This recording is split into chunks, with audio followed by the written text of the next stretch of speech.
Okay, picture this. You just landed in this incredible buzzing city. You can feel the energy, smell amazing food everywhere, and you've got this perfect itinerary, Yeah. right? Ready to go. That feeling, that excitement, that sense of discovery. It's why we travel, isn't it? We dream of those perfect moments, seeing the sights, everything just smooth. But here's something we often forget about amazing trips. Sometimes the best part isn't just the sights, but feeling confident when, things don't go exactly to plan. Unexpected stuff happens. Because travel isn't always perfect, let's be real. And being prepared, that can turn a potential problem into just, well, another story to tell later. So today, we're going deep. We want to give you that crucial know-how. We're looking at safety for visitors, for tourists, especially thinking about the unexpected in a city like Tokyo, so vibrant, but also so forward-thinking. We're pulling insights from the Tokyo Metropolitan Government's own guide, Disaster Preparedness Tokyo. Now, okay, it's written for residents, mainly. Right, that's its primary audience. But the advice in there, it's incredibly valuable for visitors too, especially given Tokyo's unique situation geologically. Absolutely. This isn't about making you scared, not at all. It's about feeling empowered, turning you from just a tourist into someone who's informed, resilient, ready. Okay, let's unpack this.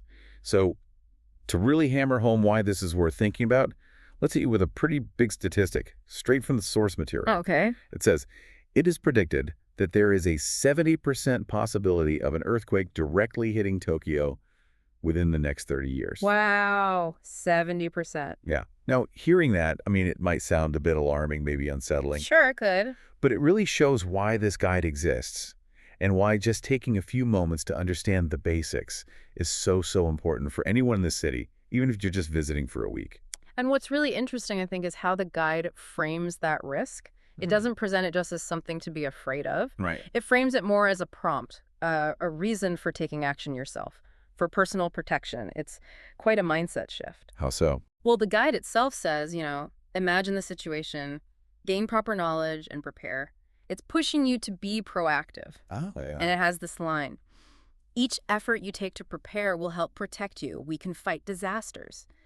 It really turns this big, potentially scary thing into something you can actually do something about. For everyone, visitors included. That's a really powerful way to put it. Because usually when we plan trips, right, our lists are full of flights, hotels, sights to see, restaurants. Exactly. The fun stuff. Where's the best ramen? Where's the perfect photo spot? Yeah. But how often do we really stop and think, okay, what if something happened, like a big earthquake? What if all those plans just go out the window? It's almost never on the checklist, is it? And that's the gap this guide is trying to fill, especially if you're a visitor. The key idea isn't just be ready. It's that your personal responsibility, your agency, it kind of ramps up when you're away from home. Makes sense. At home, you know the area, you have your network, but in a new city, the guide really emphasizes that you are responsible for protecting your life. That self-reliance, understanding the risks, knowing basic responses, that becomes your main safety net. That's a heavy thought, being responsible for your own life when you're far from home. It is, but it's empowering too. And it specifically talks about dangers away from home that affect tourists, like not knowing the area, language issues, not understanding local emergency signs or procedures.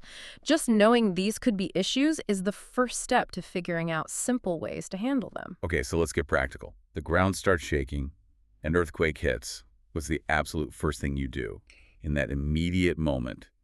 The guide must cover that, right? Oh, absolutely. It's very clear on that immediate action. Priority 1, protect yourself. Wow. Get under something solid. A sturdy table is the classic example. Or find a spot away from things that could fall on you, bookshelves, light fixtures, Right, like in the movies. Exactly like that. And crucially, stay there. Don't run outside during the shaking. Wait until it stops completely. It sounds basic, maybe obvious. A little. But in that chaos, having that one clear instruction drilled into your head, it can save your life. It's all about minimizing your exposure right then and there. Okay, so the shaking stops, the immediate danger seems over, but maybe evacuation is needed.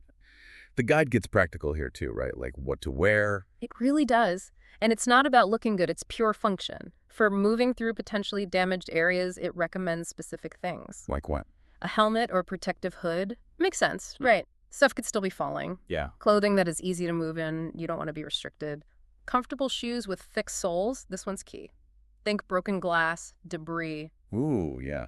Definitely don't want flimsy shoes. Definitely not. And gloves. Work gloves if possible, to protect your hands if you need to push things aside or climb over rubble. Okay, helmet, easy clothes, good shoes, gloves. Simple things, but could make a huge difference. A massive difference in keeping you safe while you move. And then, where do you actually go if you need to evacuate? The guy talks about different kinds of places, right? As a visitor, knowing the difference seems pretty important. It is. Understanding the terms helps you figure out where you should be heading. There are basically 3 types. Okay. First, temporary evacuation areas. These are for immediate safety, maybe from a nearby fire.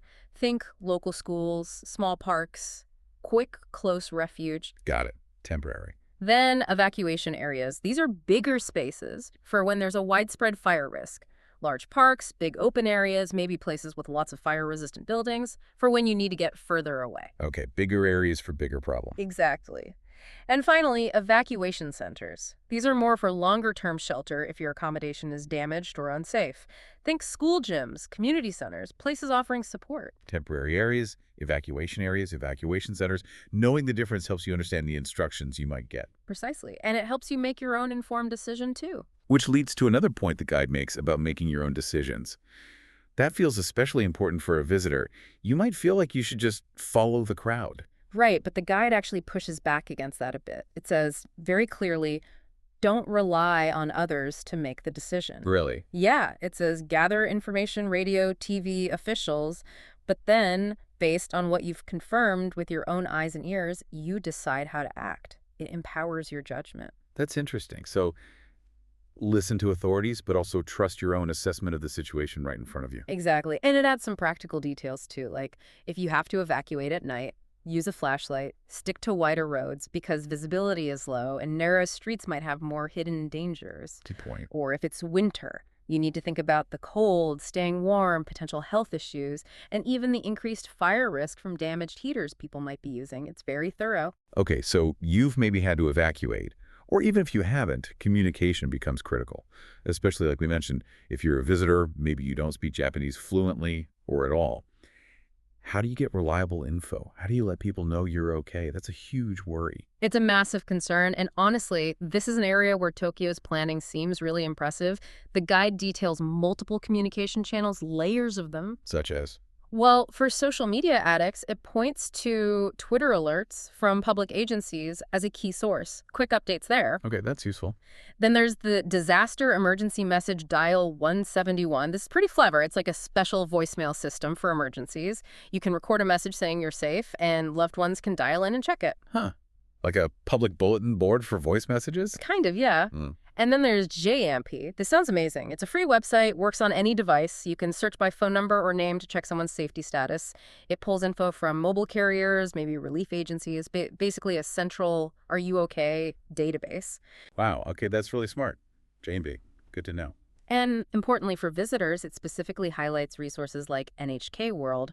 They do radio programs in English and like 16 other languages. 16, okay. Yeah, and the Tokyo Metropolitan Government Disaster Prevention website is also flagged as a key multilingual source.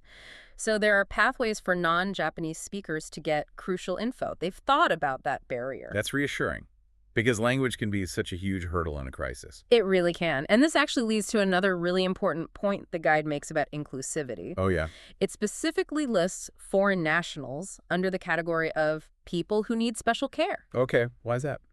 Well, it acknowledges that because of differences in customs and culture and difficulty in understanding the language, visitors may be feeling afraid, which is totally understandable. Yeah, absolutely. So it stresses how important it is to provide proper information through an interpreter or someone capable of speaking a foreign language at evacuation centers. It's not just about translating alerts, it's about offering support, understanding, making sure people don't feel isolated because of language or cultural differences. It shows real consideration. That is really considerate, recognizing that specific vulnerability and planning for it. And it's not just foreign nationals who might need extra help, right? The guide mentions others too. Yes, exactly. It broadens that idea of people who need special care. It includes expectant mothers and mentions the maternity mark, you know, that little symbol you see on trains sometimes. Oh, yeah, the pink one. That's the one. It signals someone might need a seat or extra consideration. It also mentions children, the elderly, and people with disabilities, pointing out things like the help mark or the standard wheelchair symbol, the international symbol of access. So these are visual cues for the community. Precisely. They help signal who might need a bit more assistance, reinforcing that community spirit of helping each other. It's a reminder that in a crisis, looking out for one another is key, and these symbols help identify who might appreciate a helping hand. That sense of community helping each other sounds vital. Okay, so we've talked about the immediate reaction, evacuation, communication. But the really useful stuff, maybe, is what you can do before anything even happens. How can a traveler be proactive, maybe even while packing? Yeah, shifting from reacting to preparing. This is where the guide gets into the idea of an emergency bag that is always carried around. Now, residents might have big stockpiles at home, but a traveler needs something portable, like a personal go bag. A go bag for tourists. What goes in it? Well, the suggestions are surprisingly practical for someone visiting. Safety stuff first, maybe a small helmet or hood, work gloves, we mentioned those, and a whistle.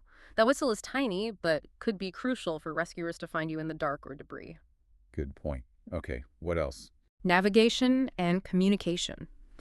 A small, portable radio, maybe one you can recharge by hand crank or solar. A spare battery pack for your phone is essential. And interestingly, a physical map. A paper map. Old school. Right. But what if the phone network is down or your battery dies? That map suddenly becomes gold. True. Okay, map. Essentials. Water, obviously.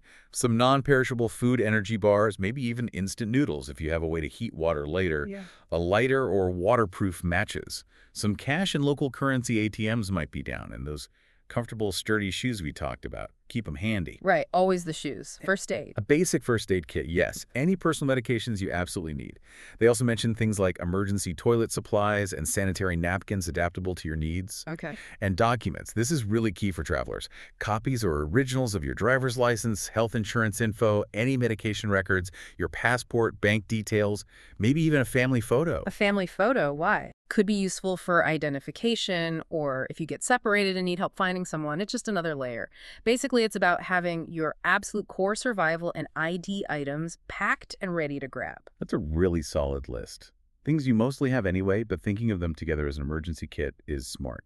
And what about skills? Does the guide mention basic first aid stuff? It does. It covers some universal basics. I'm not expecting you to be a doctor, but things anyone can learn. Like, Basic CPR steps, always good to know.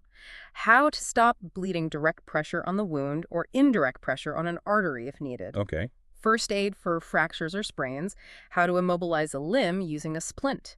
And it emphasizes improvisation here. improvisation. Yeah, like using a rolled up magazine, a stick, even tightly bound newspapers as a makeshift splint. For burns, the standard advice. Cool with water, protect the area.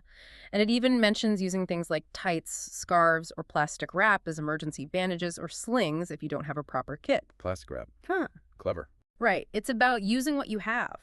These are skills that let you help yourself or someone else when professional help might be delayed. Really empowering. Definitely. And just to round things out, does the guide mention any other risks a visitor might want to be aware of? Beyond earthquakes.